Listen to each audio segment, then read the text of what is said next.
तो और बड़े-बड़े सीरीज़ और फ़िल्मों का छोटा-छोटा हिस्सा रहा हूँ। उनसे जो इंटरैक्शन हुआ, उनके साथ जो काम करने का सौभाग्य प्राप्त हुआ, वो भारी आवाज़ क्या है? भारी आवाज़ is basically the pitch of your voice. Low pitch आवाज़, तो जीवन में अगर अच्छा कम्युनिकेटर बनना है तो ट्यून इनटू 93 एफएम। कि आज मैं एक ऐसी इंडस्ट्री में हूँ जहाँ हर तीसरे दिन मैं ऑडिशन देता हूँ, रिजेक्ट हो जाता हूँ। आज की बात हम लोग आज की बात है, 6 साल से एक्टिंग कर रहा हूँ। तो और बड़े-बड़े सीरीज़ और फ़िल्मों का छोटा-छोटा हिस्सा रहा हूँ। आप नाम बता दीजिए यहाँ पे हमारे दर्शकों के। हाँ, फैमिली मैन किया, स्पेशल ऑप्स 1.5 किया, मिर्ज़ापुर में एक छोटा-सा पार्ट किया, फिर चार्ली 777 करके कन्नड़ फ़िल्म थी। हाँ, हाँ, वो कुत्ता वाला जो है, हाँ, वो स्लीपर हिट बहुत साबित हुई अच्छी उस थी, समय की। बहुत हाँ, बहुत रोया है लोगों ने वो हाँ, देख के। और जब साउथ से मेजर मैं बने थे उसमें आप एक। जी, जी, हाँ, जी, हाँ, मैं मेजर था उसमें। तो ऐसी-ऐसी फ़िल्म छावा का हिस्सा छावा रहा। क्या बात! फिर एक फ़िल्म छूट गई छावा की वजह से, कौस्ताव नवाज़ साहब के साथ काम करना था, हाँ, ज़ी पे आई थी ये। ज़ी पे आई हुँ, थी। हुँ। लेकिन ये सुनना कि डायरेक्टर कह रही हैं कि नहीं मैं इन्हीं के साथ काम करूँगी, वो अपने आप में एक बहुत बड़ा वैलिडेशन होता है एज़ एन एक्टर आपके लिए। फिर फैमिली मैन का तीनों सीज़न का हिस्सा रह गए। फिर अभी एक होमबाउंड करके फ़िल्म आ रही है जो कान्स में गई थी, नीरज गायवान नीरज की। की बानू उसमें भी हैं आप? जी, नीरज साहब से जब मिले और उनसे जो इंटरैक्शन हुआ, उनके साथ जो काम करने का सौभाग्य प्राप्त हुआ, वो नीरज पांडे के साथ काम करने का मौका मिल गया। तो इतना सब काम करने के बाद भी आज 4 महीने से कैमरा नहीं फेस किया है मैंने, क्यों? क्योंकि से कोई ऑडिशन क्लिक ही नहीं हो रहा है। कैरेक्टर्स आते हैं ऑडिशन के लिए और रिजेक्ट हो जाते हैं। अब लेकिन सॉरी सर, मैं आपको यहाँ पे रोक रहा हूँ कि आप इतने सालों से इंडस्ट्री में हैं, आपने जो फेलियर देखा उसके बाद आपने बाउंस बैक किया। हुँ, एक वक़्त था जब किसी स्टूडियो से आपको आपकी आवाज़ की वज़ह से निकाल दिया गया था और हुँ, आज आप अपनी आवाज़ की वज़ह से ही जाने जाते हैं। हुँ। इतना सारा काम राज एंड डीके के साथ आपने काम कर लिया, नीरज पांडे के साथ काम कर लिया और आप बोल रहे हैं कि पिछले 4 महीने से आपका ऑडिशन क्लिक नहीं हो रहा है। हाँ, नहीं हो रहा है। तो ये बड़ा ही नॉर्मल सा प्रोसेस है। कई बार आप देखिए, जब तक अभिनय में ख़ास तौर पे, वॉइस में तो चलिए ठीक है, काम अपने आप आ जाता है। उसमें भी ऑडिशंस होते हैं, कई बार उसमें भी वॉइस के ऑडिशंस में भी कभी-कभी ऐसा होता है कि नहीं होता है। बट अभिनय का जो जहाँ तक सवाल है, अभिनय में क्या है कि जब तक आपका कुछ ऐसा आके फट ना जाए, जहाँ पर अभी क्या हो रहा है कि अभी लोग ऑडिशन भेजते हैं और कोशिश करते हैं कि उस किरदार में देखें कि फिट होता है कि नहीं होता है। जब आपका कुछ फट जाता है, तो लोगों को आप उस किरदार में दिखने लगते हो कि यार इस कैरेक्टर के लिए ज़रा उनको बुलाओ। अभी वहाँ नहीं पहुँचे हैं। अगर ये 25 साल पहले हो रहा होता तो मैं वापस शराब में चला गया होता। क्योंकि जब आप ऑडिशन करते हो तो काफ़ी हद तक आप उस किरदार में, आप उस प्रोसेस का हिस्सा, क्योंकि जब आपके पास ऑडिशन आता है उससे पहले आपसे पूछा जाता है आप डेट्स अवेलेबल हैं कि नहीं है, आपका बजट है क्या है, आप इतने दिन काम कर पाओगे कि नहीं कर पाओगे, इसमें आप 20 दिन दे पाओगे। तो मेंटली आप थोड़ा-सा प्रिपेयर होने लगते हो कि शायद अब मुझे ये काम करना पड़ेगा। फिर वो नहीं होता है। मेरे साथ तो बहुत सारे ऐसे हो गए जो नहीं हो रहा है। पर जो है आपका वो अब तक आ जाएगा। स्पेशल ऑप्स के लिए 3 अलग-अलग ऑडिशन, 2 अलग-अलग ऑडिशन दिए। पहला ऑडिशन किसी एक किरदार के लिए था जिसमें 2 सीन थे। दूसरा ऑडिशन उस किरदार के लिए था जो बाद में मेरे दोस्त शांतनु ने प्ले किया। और तीसरा कॉल आया मुझे ये कहने के लिए कि साहब नीरज पांडे ने एक किरदार लिखा है आपके लिए। आपके दोनों ऑडिशन देखे उन्होंने।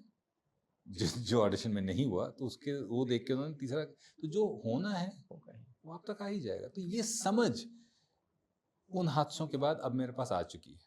पर दूसरे लोगों को इस हादसे से ना गुजरना पड़े उस समझ के लिए, इसलिए मैं लोगों तक कई बार मोटिवेशनल स्पीचेस के ज़रिए, वीडियोस के ज़रिए पहुंचने की कोशिश करता हूँ, ये बताने के लिए कि ज़िंदगी में फेलियर जैसा कुछ होता ही नहीं।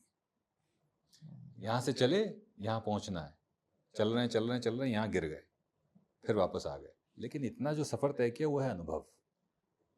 तो अगर सक्सीड नहीं किए तो फेल नहीं हुए, अनुभव गेन। अनुभव, एक्सपीरियंस। क्यों डरे ज़िंदगी में कि क्या होगा, कुछ नहीं होगा तो कमाल तजुर्बा हो, होगा, तजुर्बा होगा, और तजुर्बे के बाद कमाल होगा। होगा। अच्छा सर, ये जो आपकी जो यात्रा है सर, वो काफ़ी प्रेरणादायक है। इसमें आपने फेलियर की भी बात की, इसमें आपने सक्सेस की भी बात की। जाते-जाते समय क्विकली आपसे 1-2 सवाल पूछूँगा।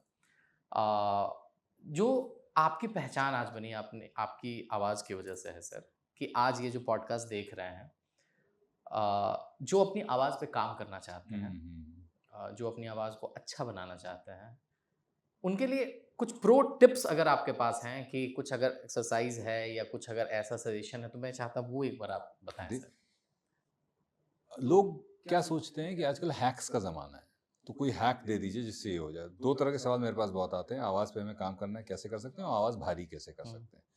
तो एक तो हमें इस भारी आवाज़ के फैसिनेशन से निकलना होगा। भारी आवाज़ क्या है? भारी आवाज़ is basically the pitch of your voice. Low pitch आवाज़ भारी आवाज़ होती है, हाई पिच आवाज़ श्रिल आवाज़ होती है, पतली आवाज़ होती है। तो भैया अगर आपकी मान लीजिए मिड में है आवाज़, तो काहे अपनी पिच को लो करेंगे आप? अगर हम ऐसे बात कर रहे हैं तो हम क्यों ऐसे बात करना चाहेंगे? आपको आवाज़ भारी नहीं करनी है, आपको आवाज़ में वज़न पैदा करना है, राइट? ठीक है। तो वो वज़न जो है इफ़ेक्टिव वॉइस बनाने के लिए आपको अपने रेज़ोनेटर्स पे काम करना होता है। रेज़ोनेटर्स क्या होते हैं कि आपकी आवाज़ जो है खाली जगहों से गुजरती है, जैसे बांसुरी होती है, जैसे गिटार होता है। गिटार में स्ट्रिंग है, स्ट्रिंग जो है एक लकड़ी के डब्बे के ऊपर है। जब आप उसको हिट करते हैं तो वो वाइब्रेशंस उस बॉक्स के अंदर रेजोनेट करती है और उससे साउंड प्रोड्यूस होती है। तो आपके भी ऐसे कई खाली स्पेसेस हैं, पूरी बॉडी में है ठीक एक्चुअली। है। अगर आप अपने रेजोनेटर्स पर काम कर लें तो आपकी आवाज़ में ऑटोमेटिकली खनक पैदा हो जाएगी। उसके लिए हैं ये बहुत बोरिंग एक्सरसाइजेस, पर ये वो एक्सरसाइजेस हैं जो लॉन्ग टर्म में आपकी स्पीच, आपकी आवाज़, आपके कम्युनिकेशन को बहुत स्ट्रांग कर देंगी। Start working on your breath. Your voice is nothing but your breath. अगर सांस नहीं है तो आप आवाज़ नहीं छोड़ सकते। जितनी स्ट्रांग वॉइस आपको चाहिए उतनी स्ट्रांग आपकी ब्रेथ होनी चाहिए। जब तक सांस ऊपर नहीं आएगी, वोकल कॉर्ड्स को हिट नहीं करेगी, तब तक साउंड नहीं प्रोड्यूस होगी। तो जो कहते हैं ना पेट से बोलिए, पेट से बोलने का मतलब क्या है? Push the air, give more power to the air that you are pushing up to produce sound. तो डीप ब्रीदिंग जो है वो एक एक्सरसाइज है जो सबको सीखनी चाहिए, जिससे आपकी आवाज़ भी पुख्ता होती है, जिससे आपकी आवाज़ पे पकड़ बहुत मजबूत होती है। दूसरी, एक एग्जांपल के थ्रू आप बता सकते हैं कि जैसे ब्रीदिंग से क्या लेना देना है, जैसे क्या पेट से बोलना है, जैसे कि क्या अगर ये तो मैं जो बात कर रहा हूँ, ये मैं एकदम बात कर रहा हूँ, गले से बात कर रहा हूँ। हाँ। और जब मैं यही बात पेट से करूँगा, जब मैं सांस को कोर से पुश करूँगा, तो आप देख रहे हैं थोड़ा सा फर्क पैदा हो रहा है थोड़ा ना? बेस इसमें ऐड हो रहा है। बेस ऐड ये क्योंकि मेरी लो पिच वॉइस है तो बेस ऐड हो जाएगा। जिसकी लो पिच वॉइस नहीं है उसमें एक पावर आपको पावर, साउंड खनक।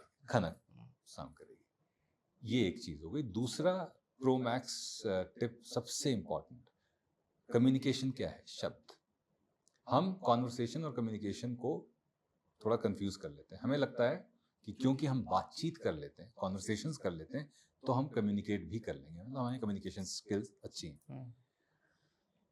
कम्युनिकेशन, कॉन्वर्सेशन करना और प्रोफेशनली कम्युनिकेट करना दो अलग अलग चीज़ हैं। कॉन्वर्सेशन जब आप करते हो, जब आप बातचीत कर रहे होते हो, दोस्त से बात कर रहे हो, तो एक इमोशनल स्टिमुलस है जो आपकी बातचीत को ड्राइव कर रहा है। राइट। फॉर एग्जाम्पल, अगर एक छोटे से बच्चे को आप देखेंगे तो आपको किसी ने सिखाया थोड़ी कि उसको बोलिए मेरा बेटा कैसा है। आवाज़ चेंज करी ना आपने, मॉड्यूलेट किया ना आपने, पर वो एक इमोशन की वजह से हुआ। पर जब आप प्रोफेशनली बात कर रहे होते हो तो एक ही इमोशन सबसे ज़्यादा हावी होता है, वो है आपकी नर्वसनेस। आप मंच पे होते हो तो क्या होता है, वो भी प्रोफेशनल हो गया। आप इंटरव्यू में हो तो क्या है, जो चीज़ सबसे हावी होती है वो है आपकी नर्वसनेस। ऐसे में आपका सबकॉन्शियस काम करने लगता है। तो सबकॉन्शियस में अगर आपने ट्रेनिंग डाली हुई है तो किक इन होता है। तो it takes over. So you need to practise every day.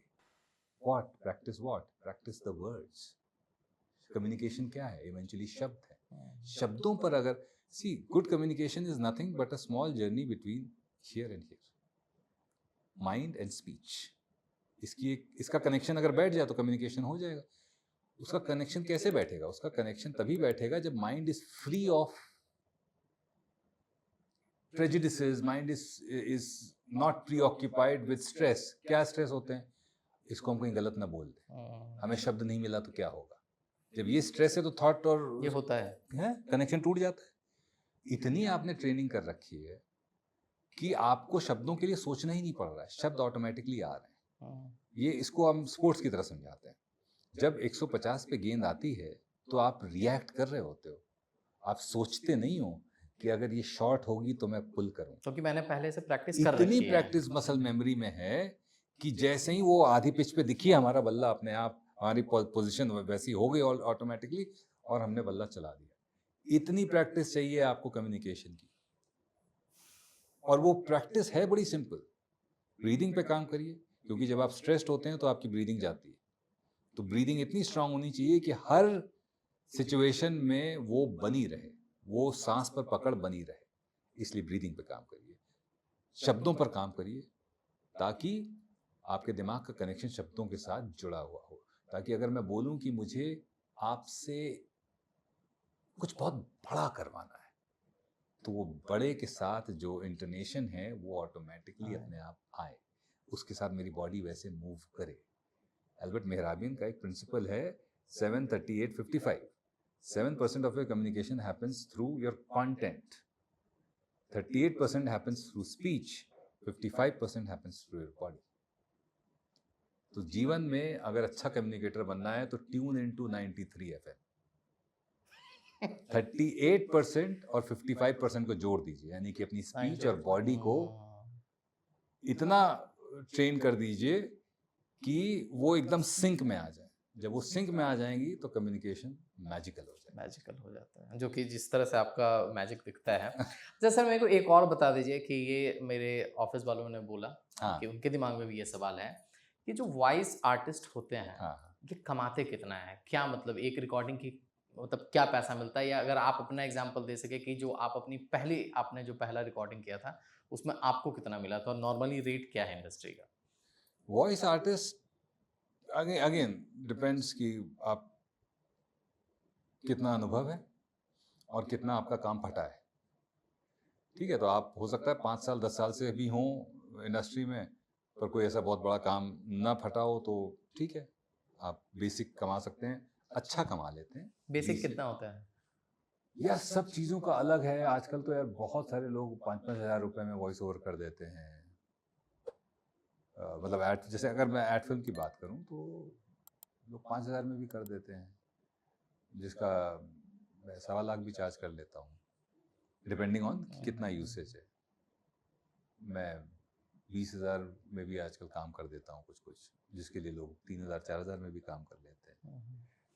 तो ये एक रेंज है, डिपेंड करता है कि आपकी पॉपुलैरिटी कितनी है, डिपेंड करता है कि आपने कितना काम किया हुआ है, उसके बेसिस पर आपको पैसा मिलता है। पर अगर आप आज शुरू कर रहे हो और मैं ये मान के चल रहा हूँ कि आपके अंदर बहुत टैलेंट है, तो आप एडवर्टाइजिंग भी कर ले रहे हो, आप डबिंग भी कर ले रहे हो, आप ऑडियो बिक्स भी कर ले रहे हो, तो आप महीने का 1 लाख 1.25 लाख तो आराम से कमा सकते हैं। हाँ, आप शुरू करो आज।